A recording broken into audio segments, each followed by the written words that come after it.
When power failed in plain sight, there are moments when authority doesn't collapse in secret.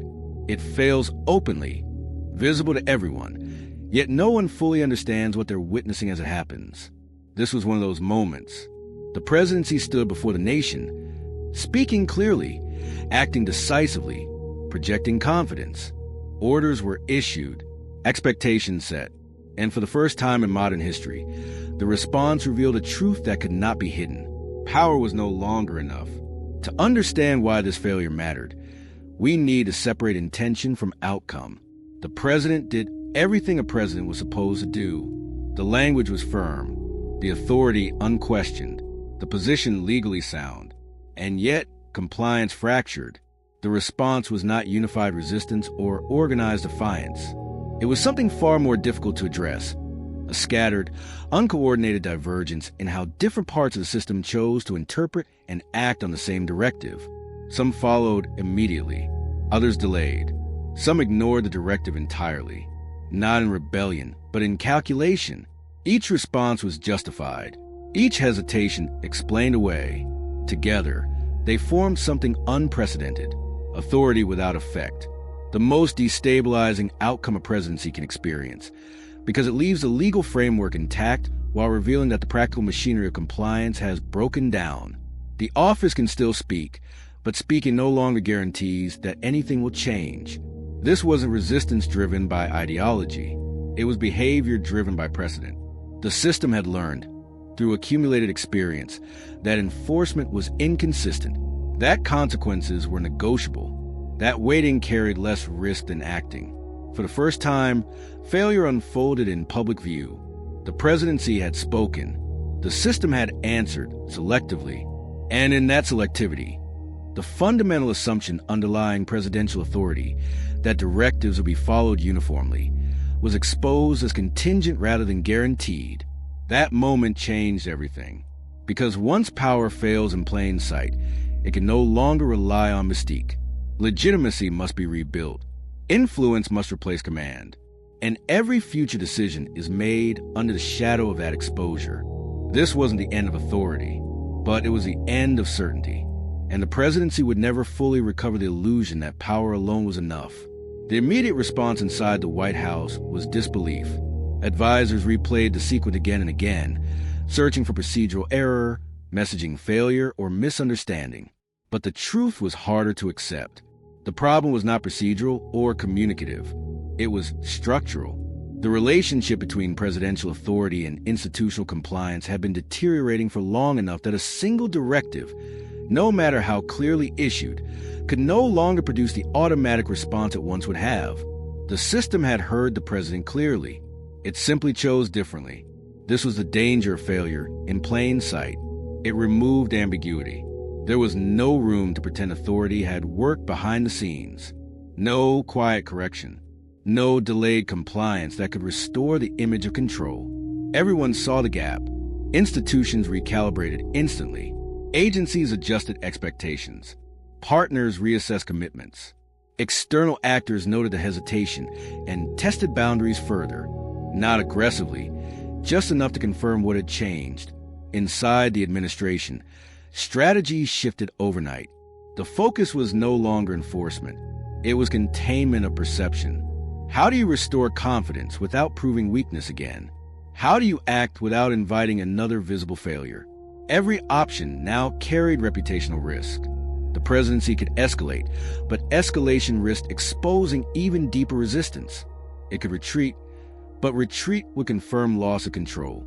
The space for safe action collapsed. This is what plain sight failure does. It compresses time.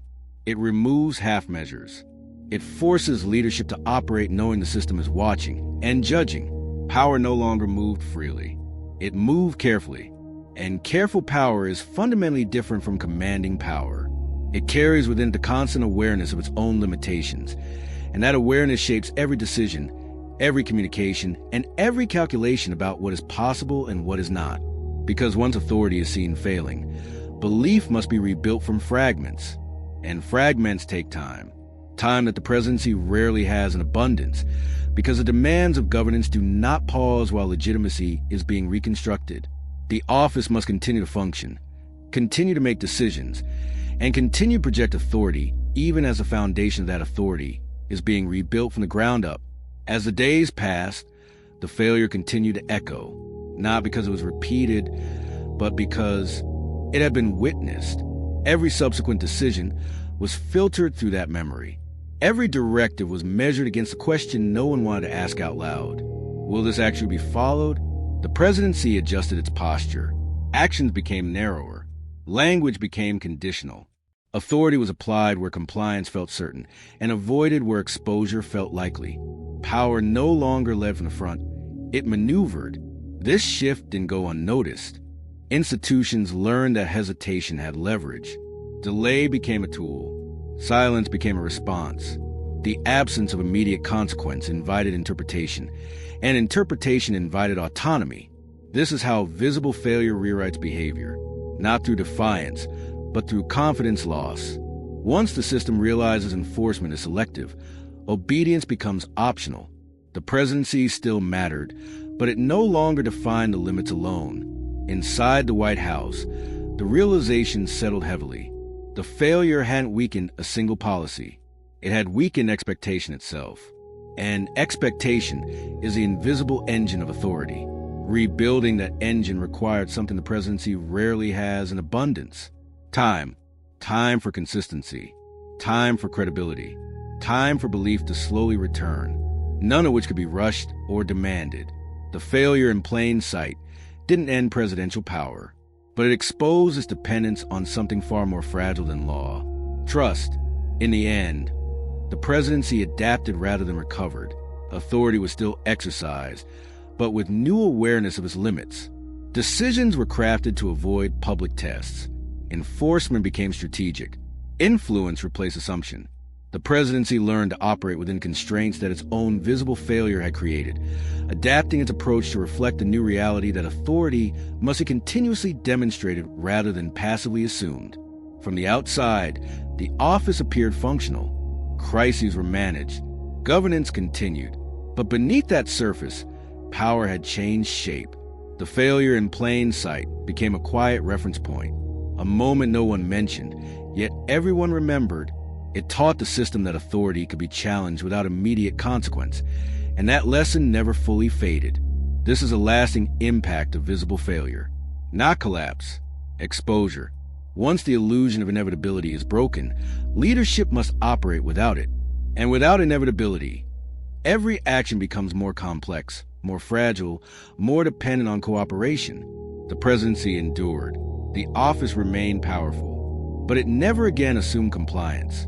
Because power that has been seen failing can no longer rely on fear or tradition alone. It must earn belief, again and again. In every interaction, every directive, every moment where the system is deciding whether to follow or to wait. The presidency that has failed in plain sight must rebuild its authority through consistent demonstration rather than institutional assumption. Subscribe to join the journey.